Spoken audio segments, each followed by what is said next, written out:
मैं अभी आधे घंटे पहले इसके पहले का वीडियो डाल चुकी हूँ और ये आपका आज का पेपर है हिंदी का, जो कि इसका सॉल्यूशन मैं डाल रही हूँ प्रश्न नंबर 6 से। बच्चे किस आशा में नीडों से झांक रहे हैं, ये आपका प्रश्न है। इसका उत्तर है, ये आपका उत्तर है बच्चे इस बात की आशा में नीडों से झांक रहे हैं। ये पूरा है, आप यहाँ से यहाँ तक इसको देख लीजिए। आप पढ़ सकते हैं और इसमें से देख करके उतार भी सकते हैं, है ना।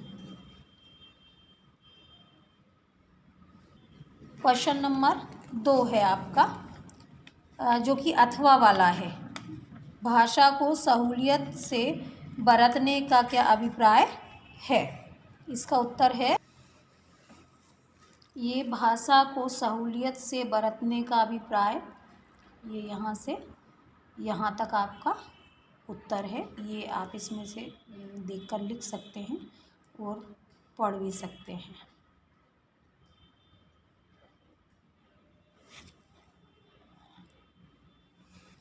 आपका तीसरा प्रश्न नंबर 7, ये प्रश्न नंबर 7 है। उषा कविता में कवि ने भोर के नभ की तुलना किससे की है। इसका उत्तर है, उषा कविता में प्रातःकालीन नभ की तुलना राख से लीपे गए गीले चौके से की गई है। इस समय आकाश नव एवं धुंधला होता है। इसका रंग राख से लीपे चूल्हे जैसा मटमैला होता है। जिस प्रकार चूल्हा चौका सुखाकर साफ हो जाता है, उसी प्रकार कुछ देर बाद आकाश भी स्वच्छ एवं निर्मल हो जाता है। अब अगला प्रश्न है आपका, प्रश्न नंबर 7 का जो अथवा है। छोटा मेरा खेत कविता के संदर्भ में अंधड़ और बीज क्या है। अब हम इसका उत्तर देखते हैं।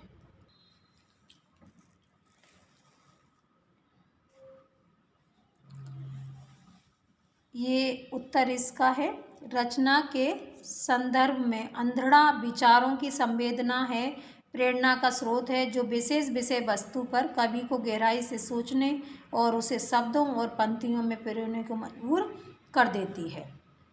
बीज वह विशेष विषय वस्तु होती है जिसके बारे में कवि पूरी चेतना के साथ भाव के संयोगों से शिल्प में अलंकारों, बिंबों, प्रतीकों के सामंजस्य से शब्द व पंक्ति रूप प्रदान करता है और काव्य रचना गतिशील हो जाती है। ये आपका उत्तर है।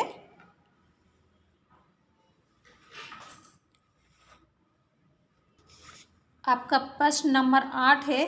भक्तिन के आ जाने से महादेवी अधिक देहाती कैसे हो गई। अब हम इसका उत्तर देखते हैं। इसका उत्तर यहाँ से है आपका, भक्तिन के आ जाने से लेखिका अधिक देहाती हो गई, क्योंकि भक्तिन ने लेखिका को सीमित साधनों में जीवन को सरलता से जीने के लिए जागृत कर दिया, जिसके तहत लेखिका को रात में मकई का दलिया, सवेरे मट्ठे से सेंधा लगने लगा, बाजरे के तिल लगे पुए, ज्वार के भुट्टे के हरे दानों की स्वादिष्ट खिचड़ी, सफ़ेद महुए की लपसी का आनंद लेने लगी। इस प्रकार उन्होंने उनको देहाती बना दिया। सच है, जब हम किसी गरीब के साथ रहेंगे तो हमको बहुत कुछ सिखा भी देते हैं। ये आपका यहाँ से यहाँ तक उत्तर है, आप देख लीजिए, लिखना चाहें तो लिख लीजिएगा। अगर आप के साथ में कोई और भी है पढ़ने वाला अगली क्लास में, तो उनके भी काम में आ जाएगा। अब हम देखते हैं आगे का प्रश्न। इसके अथवा में 8वें प्रश्न के अथवा में है, मनुष्य की क्षमता किन 3 बातों पर निर्भर करती है। इसका उत्तर है, मनुष्य की क्षमता निम्नलिखित 3 बातों पर निर्भर करती है। शारीरिक वंश परंपरा, सामाजिक उत्तरदायित्व, मनुष्य के अपने प्रयत्न। इन तीनों दृष्टियों से मनुष्य समान नहीं होते हैं, तो क्या समाज को उनके साथ असमान व्यवहार करना चाहिए, हमें तीनों के साथ यथासंभव समान व्यवहार करना चाहिए। साथ ही समाज यदि अपने सदस्यों से अधिकतम उपयोगिता प्राप्त करना चाहता है तो समाज के सदस्यों को समान अवसर व समान व्यवहार उपलब्ध कराएं। ये आपका यहाँ से यहाँ तक उत्तर है, आप मिला लीजिएगा। अब हम आगे का प्रश्न देखते हैं क्या है। सर्दी का मौसम, अमावस्या की ठंडी और काली रात में हैजे मलेरिया से पीड़ित पूरा गांव भयार्थ शिशु की तरह कांप रहा था। चारों ओर अंधेरा सा सन्नाटा छाया हुआ था। रात्रि की इस विभीषिका के ढोलक की आवाज़ संध्या के प्रातः तक ताल ठोककर ललकारती रहती थी, जिसमें मृत प्राय गांव को संजीवनी मिल जाती थी। स्पंद शक्ति शून्य स्नायुओं में बिजली दौड़ जाती थी। मरते व्यक्ति को मृत्यु से भय नहीं होता था। ग्रामीणों में जीवांतता भरती थी, सन्नाटे में जिंदगी के होने का एहसास कराती थी। इस प्रकार ढोलक की आवाज़ संपूर्ण गांव को क्षण भर के लिए सजीव बना देती थी। ये आपका उत्तर यहाँ से यहाँ तक है।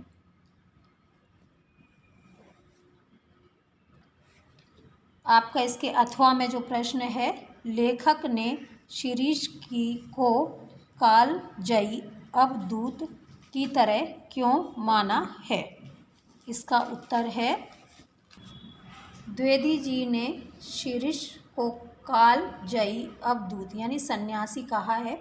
कारण जिस प्रकार अवधूति सन्यासी सांसारिक बंधनों से ऊपर उठकर अजय का मंत्र देता है, दुख सुख भीषण कष्टों कठिनाइयों संघर्षों में भी जीवन रस प्राप्त कर लेता है, उसी प्रकार शिरीष जेठ की तपती गर्मी, लू आंधी, भादों की उमस में मस्त रहकर जीवन का रस ले लेता है और नीचे से ऊपर तक खिल जाता है, जिसे देखकर लगता है कि उसने मृत्यु और समय को जीत लिया है। शिरीष और अवधूत दोनों में यही समानता होने के कारण शिरीष को कालजयी अवधूत माना है। ये आपका उत्तर है यहाँ से यहाँ तक।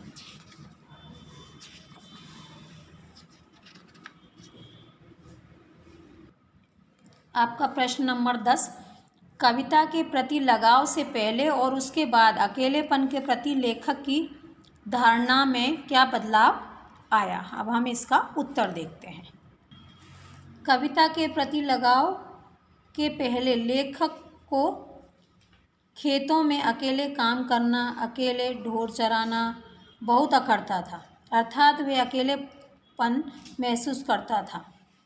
उसे अपने साथ बातचीत करने वाला कोई साथी, मित्र या लोग रहने पर हंसी मजाक करते हुए काम करना चाहता था, किंतु कविता के प्रति लगाव के बाद से उसे अब अकेलापन ही अच्छा लगने लगा, क्योंकि ऐसे एकांत में वह खेतों गांव के दृश्यों पर कविता सोचता, उसे भैंसों की पीठ पर या पत्थर की शिला पर कंकड़ से या कागज़ पर कलम से लिखता कंठस्थ करता था। याद हो जाने पर उसे जोर जोर से लय के साथ गाकर थुई थुई कर नाचने भी लगता। इस प्रकार अब उसे अकेलापन अखरने की बजाय पसंद आने लगा। ये आपका उत्तर है। ये आपका उत्तर भी हो गया है। अब हम अगले उत्तर की तरफ बढ़ते हैं। ये आपका प्रश्न 10 का अथवा का उत्तर है। यशोधर बाबू की पत्नी समय के साथ ढल सकने में सफल होती हैं, किंतु यशोधर बाबू असफल रहते हैं, ऐसा क्यों? इसका उत्तर थोड़ा सा बड़ा है, लेकिन मैं आपको बता देती हूँ। यशोधर बाबू और उनकी पत्नी दोनों ही मूलतः आधुनिक विचारधारा के नहीं थे, किंतु परिस्थितियों ने उनकी सोच में बदलाव ला दिया। यशोधर बाबू के माता पिता का देहांत हो जाने पर उनका पालन पोषण बुआ द्वारा किया गया। नौकरी की तलाश में शहर आए यशोधर बाबू को आर्थिक मदद कर नौकरी में लगवाने वाले किशन दा उनके आदर्श बन गए, जो भारतीय संस्कृति और संस्कारों को मानने वाले सिद्धांतवादी थे।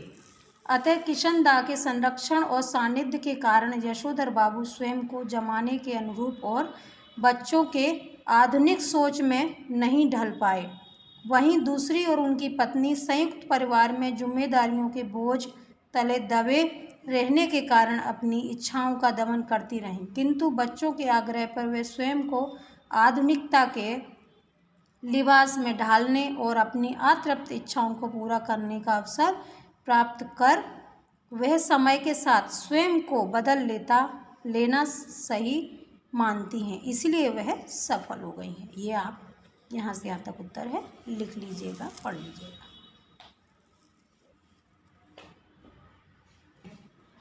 अब आपका प्रश्न 11 है, मुद्रित माध्यमों में लेखन के लिए ध्यान रखने योग्य प्रमुख बातें कौन सी हैं, लिखिए। उत्तर, मुद्रित माध्यमों के लेखन में निम्नलिखित बातों का ध्यान रखना चाहिए। लेखन में भाषा, नंबर 1 है, लेखन में भाषा, व्याकरण, वर्तनी और शैली का ध्यान रखना जरूरी है। जनसाधारण की भाषा पर जोर देना चाहिए। समय सीमा और आवंटित जगह के अनुशासन का पालन अनिवार्य है। नंबर 3, लेखन और प्रकाशन के बीच गलतियों और अशुद्धियों को ठीक करना जरूरी होता है। नंबर 4, लेखन में सहज प्रवाह के लिए तारतम्यता बनाए रखना जरूरी है। ये आपको यहाँ से यहाँ तक उत्तर है। 11 नंबर का जो आपका प्रश्न है, इसके अथवा में जो है समाचार लेखन में मुख्यतः किन 6 सवालों का जवाब देने की कोशिश की जाती है। इसका उत्तर समाचार लेखन में क्या, किसको, कौन, कहाँ, कब, क्यों और कैसे 6 कारकों का प्रयोग होता है। ये आपका उत्तर है। अब आपका प्रश्न नंबर 12, यहाँ से आपका व्याकरण शुरू हो जाता है। कविता रस की परिभाषा एवं उदाहरण दीजिए। उत्तर है करुण रस। इसका स्थायी भाव शोक है। जहाँ मृत्यु तुल्य वियोग का वर्णन होता है वहाँ करुण रस होता है। उदाहरण, अभी तो मुकुट बांधा था माथ, हुए कल ही हल्दी के हाथ, हाय रुक गया यहीं संसार, बना सिंदूर अंगार। ये आपका उत्तर है। आपका इसके 12 नंबर में अथवा का विरोधाभास अलंकार की परिभाषा एवं उदाहरण लिखिए।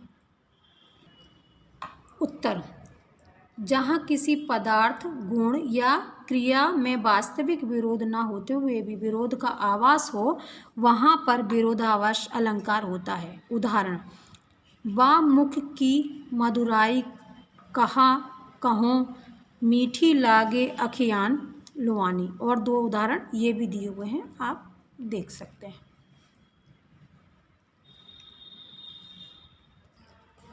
अब आपका प्रश्न नंबर है 13, सोरठा छंद की परिभाषा एवं उदाहरण लिखिए।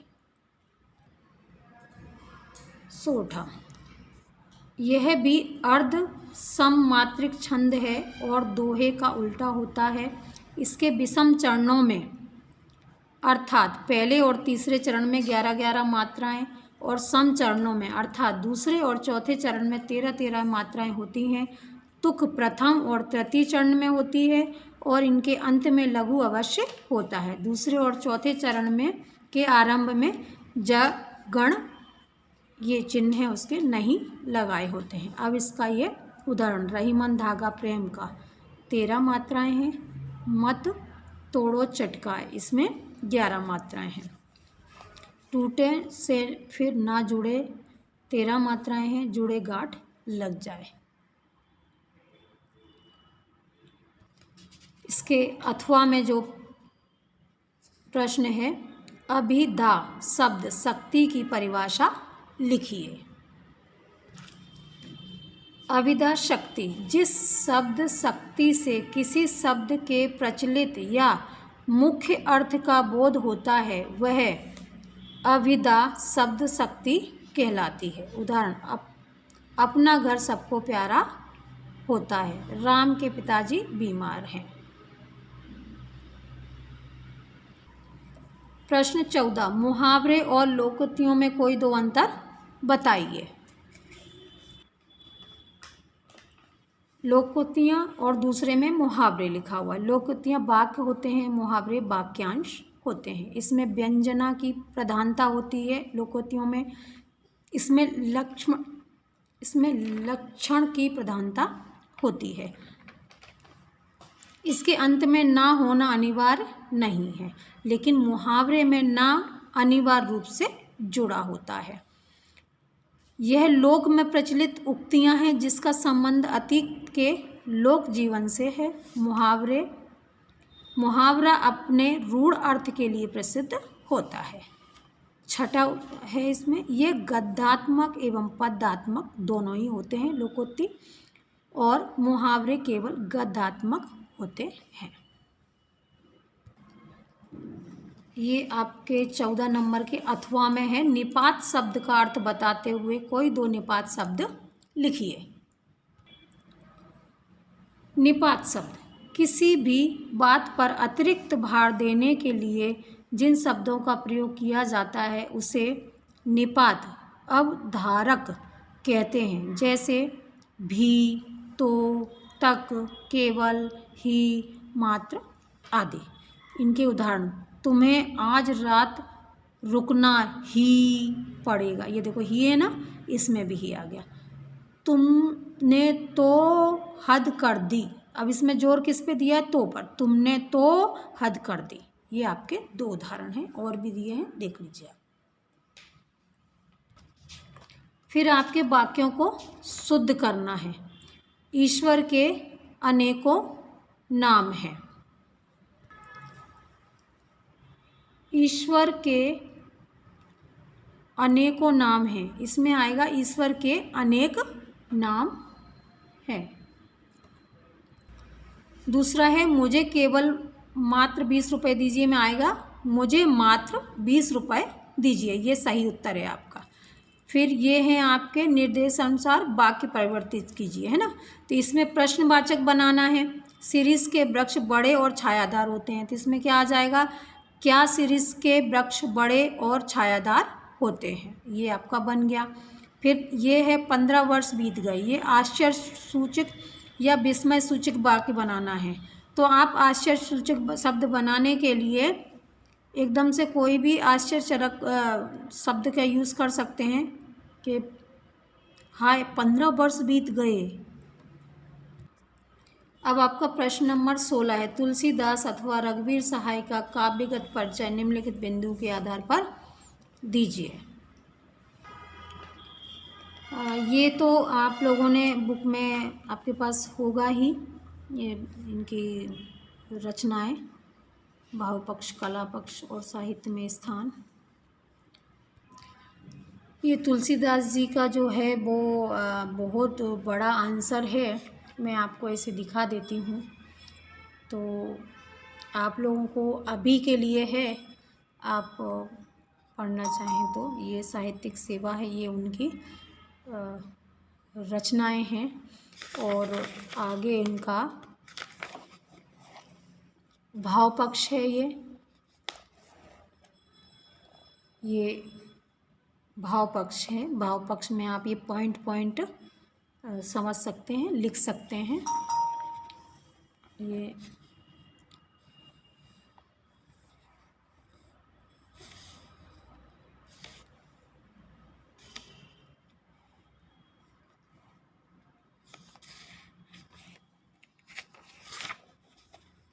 इसके बाद इनका ये कला पक्ष दिया हुआ है, जिसमें भाषा, शैली, अलंकार, योजना और छंद योजना भी है। ये साहित्य में स्थान।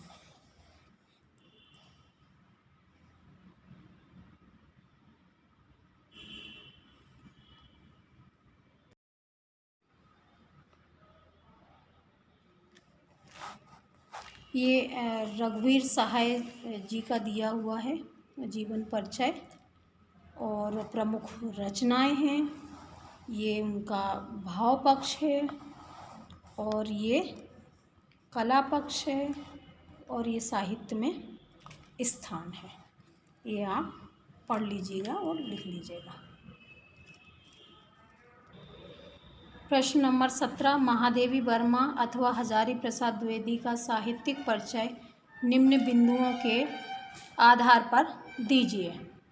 2 रचनाएं, भाषा शैली और साहित्य में स्थान।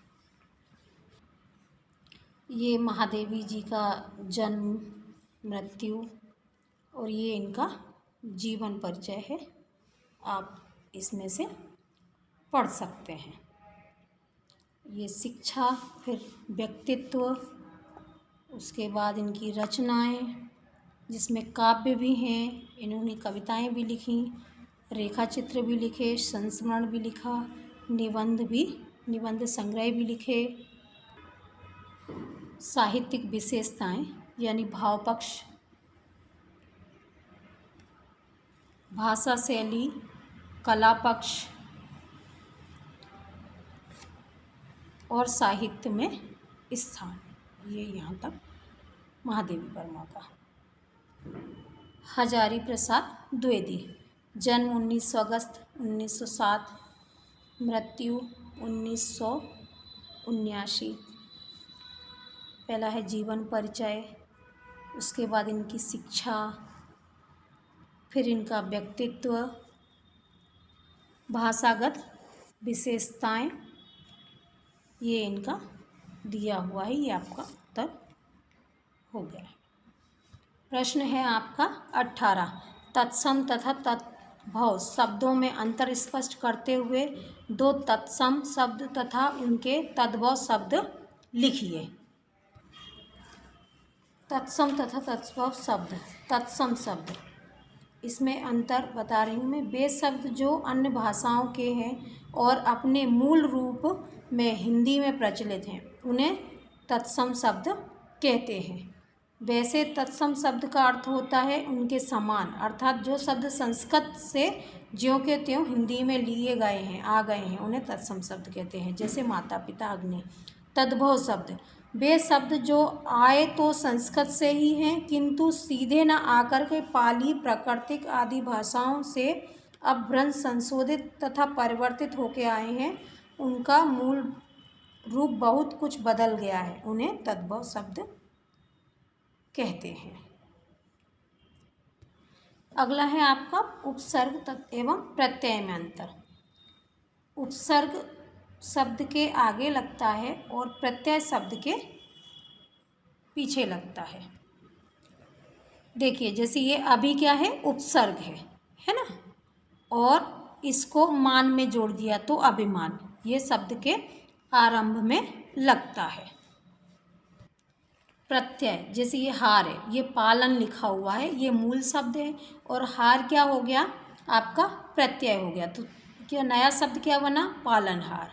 ठीक है, तो उपसर्ग आगे लगता है और प्रत्यय पीछे लगता है, ये इसमें अंतर है। ये आपका प्रश्न नंबर 19 है। ये तो मैं नहीं बता रही हूँ क्योंकि आप जो भी करके आए होंगे उसमें कुछ ना कुछ मार्क्स आपको अवश्य ही मिलेंगे।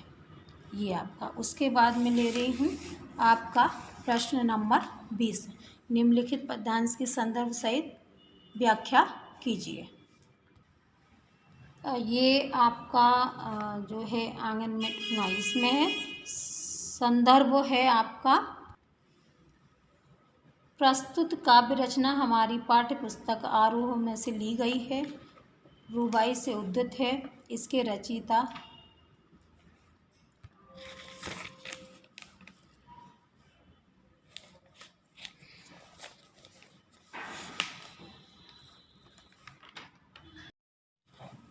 प्रसंग, प्रस्तुत रुबाई छंद में शायर फिराक गोरखपुरी ने चंद्रमा को पाने की बालहट और माँ द्वारा उसकी पूर्ति करने का बड़ा ही वात्सल्यपूर्ण वर्णन किया है।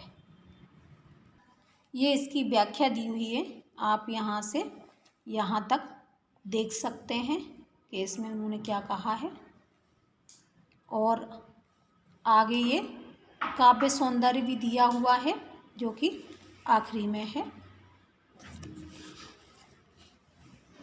आपका इसमें अथवा में जो दिया हुआ है 20 नंबर में कविता एक उड़ान, मैं अब इसका बता रही हूँ आपको।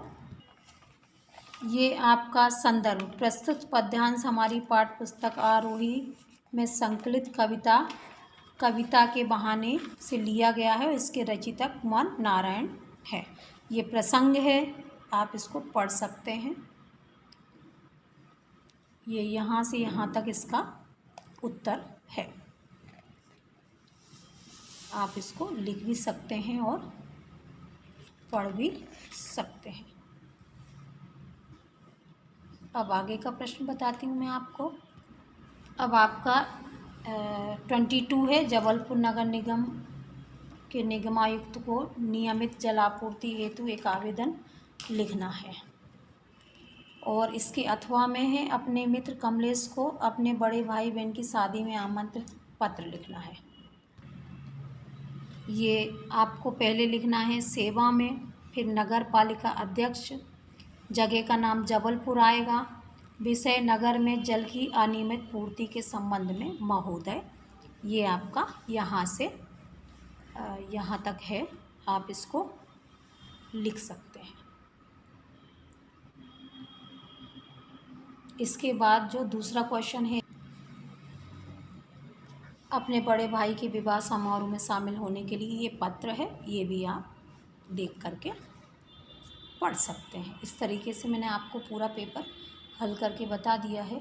उम्मीद है कि आप इसको पढ़ेंगे, दूसरों को भी बताएंगे और आगे जो भी पेपर हैं आपके, उनका भी सलूशन हम जल्दी से जल्दी डालने की कोशिश करेंगे। जिस दिन पेपर होगा सारे ही हैं, क्लास 10th के भी और 12th के भी।